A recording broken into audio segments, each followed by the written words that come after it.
জন্য বসে না থেকে ওখানে যে ওটা কাজটা আদায় করে ভূমি অধিগ্রহণটা আদায় করে আনতে হবে, আদায় করে এনে এবং সেটার উপরে কাজ করতে হবে। প্রথম ভিত্তিটা, প্রথম অগ্রাধিকার ওই যে রিপেয়ার এবং ইয়ের কারণে যেটা হচ্ছে যে যেটাতে যাতায়াত বেশি, অন্য এবং মানুষের যাতায়াত বেশি, ভেহিকেলস পার ডে যেটাকে বলে, তো সেই সব রাস্তাগুলোকে আমরা অগ্রাধিকার দিব। তারপরে আমরা বলছি যে এটা একটা তালিকা করতে হবে যে রাস্তার অবস্থাটা কতটা খারাপ, সেটা একটা তালিকা করতে হবে। এরপরে হচ্ছে কতটা অংশ রাস্তা খারাপ, তো সেটার তালিকা করতে হবে। তো এইটা আমরা এই অ্যাপ্রোচটা, এই যে গভর্নমেন্টের একটা হোলিস্টিক অ্যাপ্রোচ, যেটা গভর্নমেন্টের সমস্ত অঙ্গ সংগঠনকে নিয়ে একসঙ্গে কাজ করা, এটা আমরা চট্টগ্রামের জলাবদ্ধতার ক্ষেত্রে আমরা খুব সুফল পাইছি। আমরা সিডির সঙ্গে কাজ করছি, চিটং সিটি কর্পোরেশনের সঙ্গে কাজ করছি, এবং আপনারা জানেন যে এর ফলে চট্টগ্রামে এই বছর এখনো বৃষ্টি হতে আরো কিছুদিন হবে, কিন্তু এখন পর্যন্ত কোনো জলাবদ্ধতা হয়নি। একদিন 2 ঘন্টার জন্য পানি উঠছিল, আবার এটা নেমে গেছে।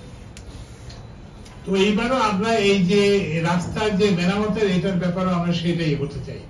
ওই যে আগের বছরের মতো যে ওই যে কতগুলো ওই ভাঙা ইটের টুকরা ফেলে দিল, কিংবা তার উপরে একটু ভিটামিনের একটা প্রলেপ দিয়ে দিল, আমরা বলছি যে এইভাবে হবে না।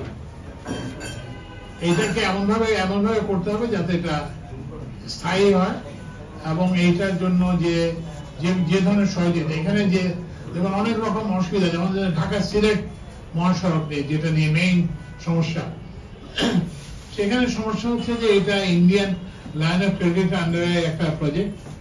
তো এখানে যেটা সমস্যা আমরা আলোচনা করে দেখলাম সেটা হচ্ছে যে ওখানে অনেক জায়গায় ভূমির অধিগ্রহণ বাকি আছে, এর ফলে কাজটা করা যাচ্ছে না। তারপর অনেক জায়গায় ওই ভূমির অধিগ্রহণের সঙ্গে লিঙ্ক ওই যে ইউটিলিটি শিফটিং, মানে বিদ্যুতের কিংবা অন্যান্য সেবা প্রদানকারী সংস্থা যেগুলো, এগুলো সরানো যাচ্ছে না।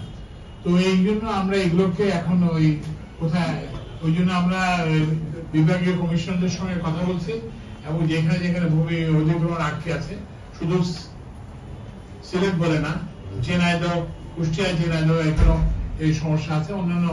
এবং আমরা আমাদের যে সড়ক বিভাগ এবং অন্যান্য বিভাগের যারা তাদেরকে বলছি যে তাদেরকে এখন প্রোঅ্যাক্টিভ হতে হবে।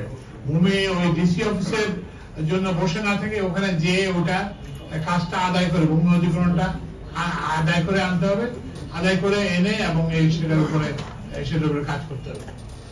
এবং এই জন্য যে আর্থিক যে দরকার, যদি কোনো অতিরিক্ত অর্থ বরাদ্দের প্রয়োজন হয়, যেমন একটা অতিরিক্ত অর্থ বরাদ্দের কথা আসছে, সেটা হচ্ছে যে আপনারা জানেন যে আব্দুল্লাহপুরে একটা হয়, যানজট হয়, ওখানে ওই যে রাস্তাটা হয়ে গেছে, তো ওখানে আমরা রিজিড পেভমেন্টের একটা রাস্তা দ্রুত করার জন্য করব, এবং কোন সংস্থা করবে, কিভাবে করবে, এবং এটার জন্য আর্থিক সংস্থান কি হবে, সেগুলো আমরা আলোচনা করব।